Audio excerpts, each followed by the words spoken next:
The federal government has officially published Nigeria's new tax reform law in the Government Gazette, marking a historic overhaul of the country's fiscal framework. Hi, welcome to What's Happening. These are our top 10 stories countdown today. At number 10, Poland gathered its NATO allies for urgent talks on Wednesday, Prime Minister Donald Tusk said, after Russian drones flew into Polish airspace in an overnight attack on Ukraine. Tusk denounced the large-scale provocation, saying Poland has identified 19 violations of its airspace and shot down at least 3 drones after scrambling aircraft along allies, adding that no one was harmed. At number 9, Bolivia kept their 2026 World Cup dream alive by snatching a playoff place with a 1-0 victory over Brazil in El Atoll. Taking advantage of Venezuela's home defeat to Colombia, Miguel Tercero's penalty on the stroke of halftime proved to be the difference for Bolivia against the 5-time world champions in a match played 4,150 meters above sea level.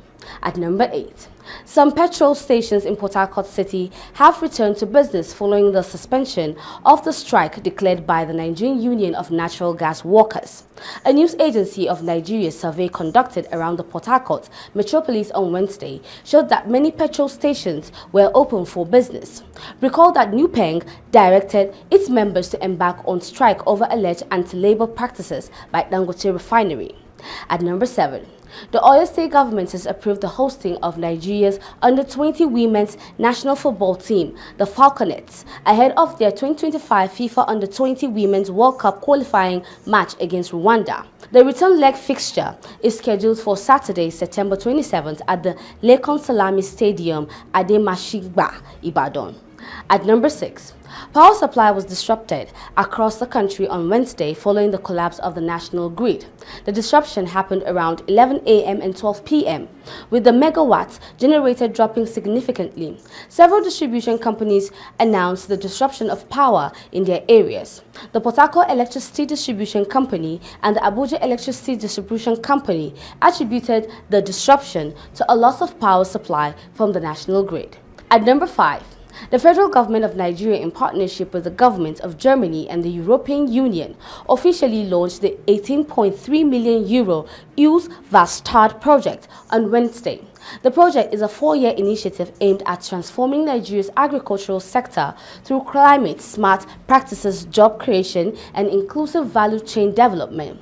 The UVASTAD, which is Agriculture Value Chain Facility, Transformative Agricultural Systems for Rural Economic Development Project, targets 4 critical agricultural value chains: cocoa, dairy, tomatoes, and ginger.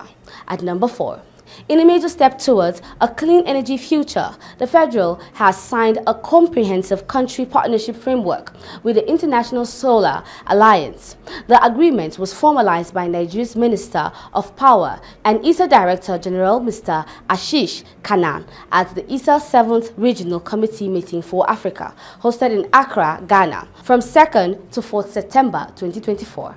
At number 3, the Lagos State government has announced plans to remove illegal structure built under the high-tension cables in the Makoko community, Yaba, Lagos. The move comes after the state, through the Office of Urban and Regional Planning, removed dilapidated buildings and shanties at the Oworonshoki end of the 3rd Mainland Bridge in Kosofe local government area. At number 2, Anambra State Governor Charles Soludo has ordered the arrest of security operatives involved in the shooting near Emeka Ofo Plaza, Onitsha main market. At least 1 person died after task force operatives opened fire in a market in Anambra State on Tuesday. Shortly after the incident, Soludo directed that the suspects be arrested and handed over to the police for prosecution, and that the medical needs of those who sustained injuries be taken care of.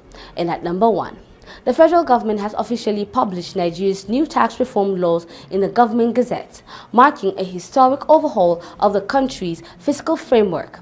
This was revealed in a statement signed by the personal assistant on special duties to the President, Kamaruddin Yusuf, on Wednesday. That's all for today. See you next time on What's Happening.